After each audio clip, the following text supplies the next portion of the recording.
What if I told you Jesus not only saw the trials of his own time, but the chaos we're in right now, and told us exactly how to stand firm through it? Mark 13 records Jesus' own words and warnings about what's coming. Warnings about deception, persecution, and how to endure until the very end. So let's read Mark 13. And as he sat on the Mount of Olives opposite the temple, Peter, James, and John and Andrew asked him privately, "Tell us when these things will be, and what will be the sign when all these things are about to be accomplished?" And Jesus began to say to them, "See that no one leads you astray. Many will come in my name, saying, 'I am he,' and they will lead many astray.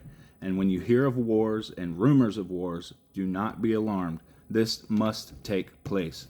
But the end is not yet.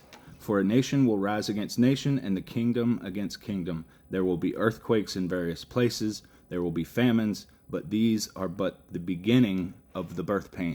But be on your guard, for they will deliver you over to councils, and you will be beaten in synagogues, and you will stand before governors and kings for my sake, to bear witness before them. And the gospel must first be proclaimed to all nations. And when they bring you to trial and deliver you over, do not be anxious beforehand what you are going to say, but whatever is given to you in that hour, for it is not you who speak, but the Holy Spirit. And brother will deliver brother over to death, and the father his child. And children will rise against parents and have them put to death. And you will be hated by all for my name's sake. But the one who endures to the end will be saved." Jesus said, "Take heed that no one deceives you, because false messiahs are going to come in his name." Does this guy ring a bell to anybody?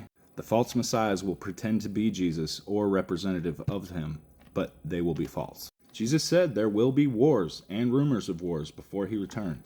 Wars and rumors of wars must happen, but they are not signs of the end quite yet. Jesus said such things must happen, but the end is not yet.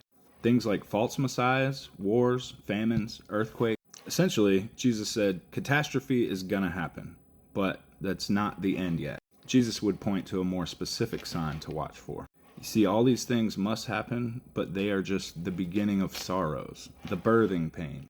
The idea is about both giving birth to a new age, but also increasing the intensity and frequency of all these calamities.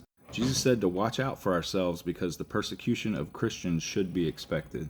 He also said that the gospel must go out to the whole world before the end.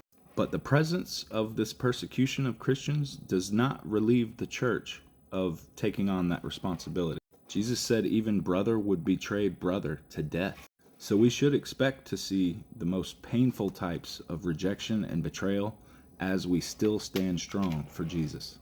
You see, we've got it easier than you think. Christians in other parts of the world have it pretty hard. If I came from an Orthodox Jewish family, they might consider me a blasphemer and account me as dead for choosing Jesus. If I came from a strict Muslim family, I might be rejected by my family and literally killed for choosing Jesus. If I came from a Hindu family in India, I could be rejected and martyred for choosing Jesus. In China, you'd only be allowed to practice Christianity in the state-sponsored church or be persecuted. My church might be one of the 1,500 destroyed or shut down since November of 2000. That's crazy. In Sudan, you might be killed or literally enslaved by a Muslim army. In Indonesia, you might be given a choice by Muslims: convert to Islam or die.